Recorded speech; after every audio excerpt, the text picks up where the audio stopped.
آج ہمارا کیا حال ہوتا ہے جب ہم کہتے ہیں کہ میرے بھائی اللہ اور اس کے رسول نے ایسا بیان کیا ہے، نبی کی حدیث تو یہ کہتی ہے، ہم لوگ کیا بولتے ہیں؟ نہیں، ہمارے سماج کے لوگ تو ایسا بولتے ہیں، ہمارے بڑے تو ایسا بولتے ہیں، ہمارے بڑے تو ایسا بولتے ہیں۔ نبی کی حدیث آ جانے کے بعد، نبی کی بات آ جانے کے بعد کس کی بات اور بڑی ہو سکتی ہے؟ نبی کی بات سے بڑی کس کی بات بڑی ہو سکتی ہے؟ میرے بھائیوں، خاندان والوں سے ڈر کر حق کو قبول نہ کرنے والوں سنو، اگر خاندان والوں کی محبت نبی کی محبت سے زیادہ ہو گئی، فتربصوا حتی یأتی اللہ، اللہ کی عذاب کا آنے کا انتظار کرنا۔ اللہ کا عذاب آئے گا، تم سماج والوں کو خوش کرنے کے لیے، تم خاندان والوں کو خوش کرنے کے لیے تم حق بات کو ٹھکرا دیتے ہو، قرآن کی باتوں کو چھوڑ دیتے ہو، نبی کی بات کا انکار کر دیتے ہو تاکہ میرے سماج والے ناراض نہ ہو۔ تو سنو، اللہ کے عذاب کے آنے کا انتظار کرو۔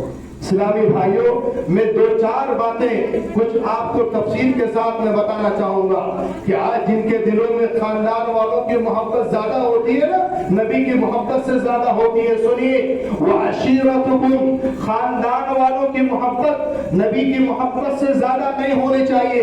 حضرت ابو سلمہ رضی اللہ تعالی عنہ اور آپ کے ساتھ آپ کی بیوی ام سلمہ رضی اللہ عنہا اور آپ کے دونوں کے ساتھ آپ کے بیٹے، آپ کے فرزند جب مکہ سے مدینہ، تینوں باپ بیٹے جب مکہ سے مدینہ ہجرت کرنے کے لیے جانے لگے، راستے میں معلوم ہوتا ہے، ابو سلمہ کے گھر والوں کو معلوم ہوا کہ جو ہے میرے بچوں کو میرا بیٹا لے کر جا رہا ہے، تو ابو سلمہ کے گھر والے پہنچ جاتے ہیں۔ ام سلمہ کے گھر والوں کو معلوم ہوا کہ میرا داماد جو ہے میری بیٹی کو لے کر مدینہ جا رہا ہے، تو اب ام سلمہ رضی اللہ تعالی عنہا کے گھر والے پہنچ جاتے ہیں، اور پہنچ جانے کے بعد جو ہے ابو سلمہ کے گھر والے بچے کو لے لیتے ہیں، ام سلمہ کے گھر والے ام سلمہ کو لے کر چلے جاتے ہیں۔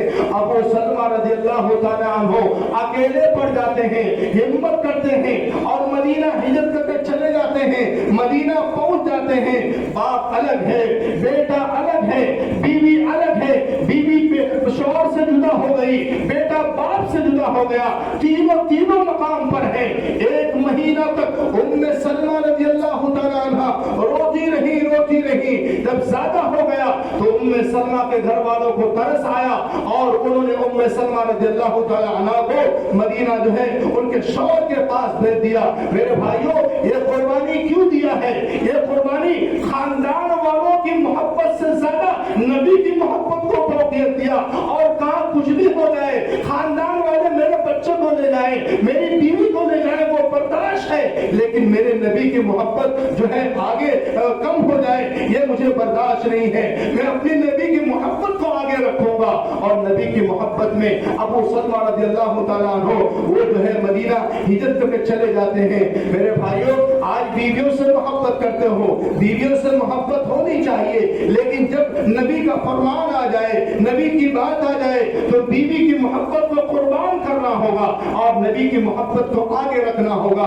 یاد کیجئے حضرت حنظلہ رضی اللہ تعالیٰ عنہ کو، حضرت حنظلہ رضی اللہ تعالیٰ عنہ ابھی نئی شادی ہوئی ہے، کل شادی ہوئی ہے، اور رات میں صبح ہو کر کے، یعنی رات کے بعد جب صبح ہوتی ہے، اعلان ہوتا ہے کہ میدان جنگ میں چلنا ہے، ہمیں لڑائی کرنی ہے۔ حضرت حنظلہ رضی اللہ تعالیٰ عنہ نے اپنی بیوی نئی نویلی دلہن جو ابھی کل دلہن بن کر آئی ہے، آج میدان جنگ میں نبی کا اعلان ہو چکا ہے اور جانا ہے۔ میرے بھائیوں، کیا کہتے ہیں؟ اے میری بیوی، نبی کا اعلان ہوا ہے، ہمیں میدان جنگ میں شریک ہونا ہے، ہمیں دین کے لیے کام کرنا ہے۔ میرے بھائیوں، بیوی کیا بولتی ہے؟ اللہ اکبر، خاتون ہو تو ایسی، بیوی ملے تو ایسی۔ بیوی کیا بولتی ہے؟ آپ جائیے، اگر آپ لڑائی کر کے واپس لوٹیں گے تو میں سمجھوں گی میں غازی کی بیوی ہوں، اگر آپ شہید ہو جائیں گے تو میں سمجھوں گی کہ میں ایک شہیدہ کی خاتون ہوں، میں ایک شہیدہ کی بیوی ہوں۔ اتنا حوصلہ بیوی سے ملتا ہے، چلے جاتے ہیں اور لڑتے لڑتے اللہ کی راہ میں شہید ہو جاتے ہیں۔ اللہ کے نبی علیہ السلام نے کہا جب جنگ ختم ہو جاتی ہے کہ اللہ کے نبی نے کہا میرے صحابیوں، حنظلہ کو میں دیکھ رہا ہوں کہ فرشتے انہیں غسل دے رہے ہیں، اتنا بھی وقت نہیں ملا کہ بیوی سے